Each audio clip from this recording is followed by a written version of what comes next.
Uma outra coisa, pessoal, é importante a gente falar que muitas pessoas acreditam que a Libras ela não é igual nas igrejas. Tem pessoas que acham que é tudo diferente, por isso que é complicado, por isso que é difícil. Pessoal, nós precisamos entender uma coisa.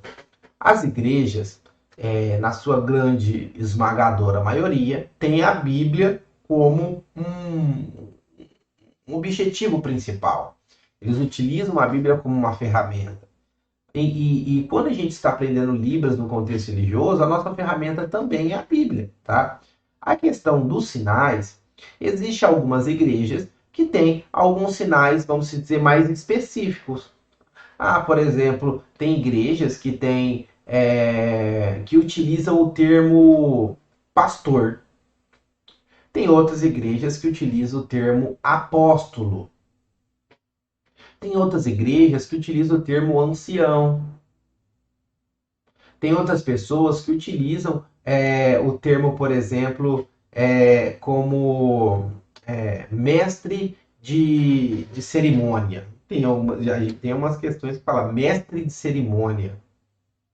Tem pessoas que utilizam a palavra bispo. Tem pessoas que utilizam bispo. Tem outras que utilizam reverendo. Vocês percebem? E são termos que são utilizados normalmente para se referir a uma pessoa que está na liderança, uma pessoa que está à frente, uma pessoa que está ali mostrando o caminho, o melhor caminho para a igreja seguir, enfim, pessoas que estão ali para orientar. Então, são termos que são específicos. Pode variar de uma igreja para outra, né? Um sinal ou outro. Agora, quando a gente vai para o contexto bíblico, que é relacionado a, por exemplo, personagens bíblicos, que a gente vai falar isso na aula de número 9, ou se a gente vai falar, por exemplo, livros da Bíblia, se a gente vai falar sobre alguma questão específica que aconteceu, por exemplo, a questão de milagres, né? São sinais, pessoal, que a gente vai percebendo que é uma unanimidade, tá? Então, quando as pessoas falam assim, não é igual, não. A Libras, ela é igual. O que vai diferenciar são alguns sinais específicos locais daquela comunidade, tá? Mas isso não vai impedir você, por exemplo, de conversar, de interpretar de forma alguma. Vamos supor, por exemplo, que você vá sinalizar o sinal de pastor, tá? Você sinaliza o sinal de pastor. Pronto. Aí às vezes a pessoa não entende. Ai, nossa, que é isso? Que sinal que é esse? Será que é de outra igreja? Aí vai perguntar que sinal que é esse? A pessoa vai explicar, pastor, é aquele que está na liderança, aquele que orienta a igreja. A pessoa, já sei. Pronto. O diálogo vai continuar, a interpretação vai tranquilamente, tá, pessoal? Às vezes a gente fica preso a sinal e a gente perde a oportunidade de crescer, de desenvolver. Então, quando a gente fala que a Libras na igreja, nas igrejas é igual, né? Porque ela é uma língua. O que vai diferenciar são pouquíssimas coisas que não vai atrapalhar de forma nenhuma a sua comunicação. Então, tira isso da sua cabeça, porque esse é um mito e que muitas pessoas têm. Até pessoas que já estão no trabalho com surdo, Ministério com surdo há muito tempo, pensam que isso é um problema, né? Daquela igreja é diferente, daquele... O que diferencia, pessoal, são a questão de algumas igrejas, a questão de doutrinas, tá?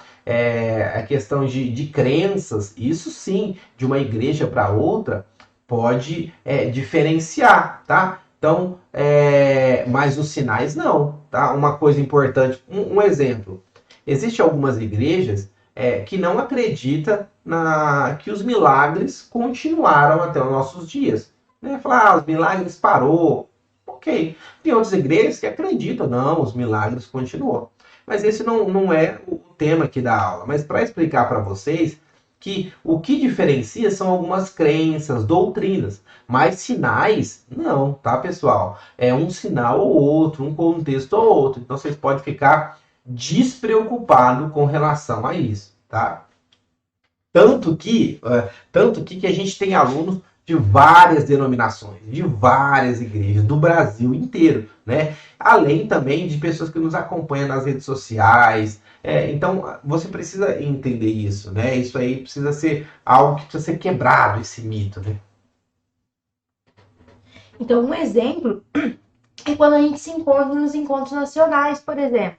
A gente se depara com igrejas de todas as denominações cristãs e o congresso é feito em língua de sinais e todo mundo compreende. Esse é um exemplo, né, Gisela? Nós temos várias denominações de vários estados se encontrando,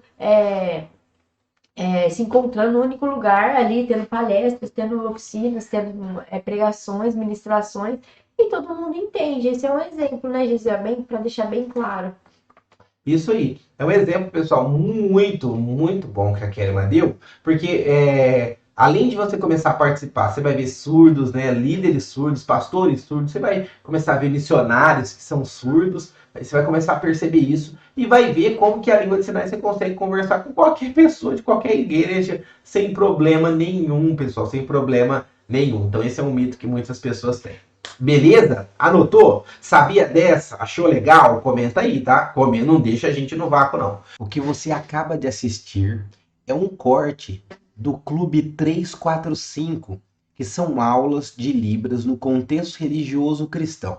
Se você tem interesse de assistir essa aula completa, clica no botão que vai aparecer aqui ou vai em um de nossos perfis nas redes sociais e procure o vídeo na íntegra. Espero que você tenha gostado desse corte. Na aula completa tem muito mais esperando por você. Um grande abraço e a gente se vê lá.